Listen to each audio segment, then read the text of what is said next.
ములుగు జిల్లా పరిధిలోని గుత్తికోయ గ్రామాలకు హెచ్డిఎఫ్సి బ్యాంక్ ఆధ్వర్యంలో మొదటి విడతలో భాగంగా 50 సోలార్ లైట్లను మంత్రి సీతక్క, జిల్లా కలెక్టర్ ఇలా త్రిపాఠి, ఎస్పీ శబరీష్తో కలిసి పంపిణీ చేశారు. హెచ్డిఎఫ్సి బ్యాంక్ ముందుకు వచ్చి గుత్తికోయ గ్రామాలకు సహాయం అందించడం సంతోషంగా ఉందని సీతక్క అన్నారు.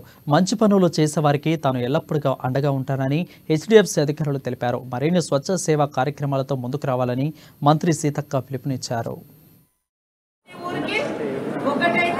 చిన్న ఊరైతే పెద్ద ఊరైతే 2 అట్లా మీకు అన్ని లిస్టు తయారు చేసినాము. తప్పకుండా వాళ్ళు వస్తారు. మీ పెద్ద మనుషుల నెంబర్లు కానీ ఫోన్ నెంబర్ కానీ అది ఉంటే ఇచ్చేస్తే వాళ్ళకు కలెక్టర్ గారు, ఎస్పీ గారు అవి 2 మీ గూడాలకు అన్ని పంపిస్తారు. సరేనా? ఎంఆర్ఓ ఆఫీస్ నుంచి మీకు తీసుకొచ్చి అవి ఫిట్ చేస్తారు. ఇంకా మంచినీళ్ళది కూడా మేము లిస్ట్ అవుట్ చేసినాం. ఎక్కడెక్కడ బోర్ల ఇబ్బంది ఉందో దాని గురించి కూడా నేను మీకు ప్రత్యేకంగా ఫోన్ ద్వారా కానీ లేదా ఎంఆర్ఓ గారికి చెప్తా. అవి కూడా వస్తాయి. సరేనా?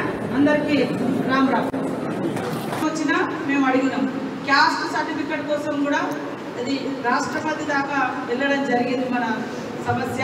ఎందుకంటే వాస్తవానికి మీరు అందరూ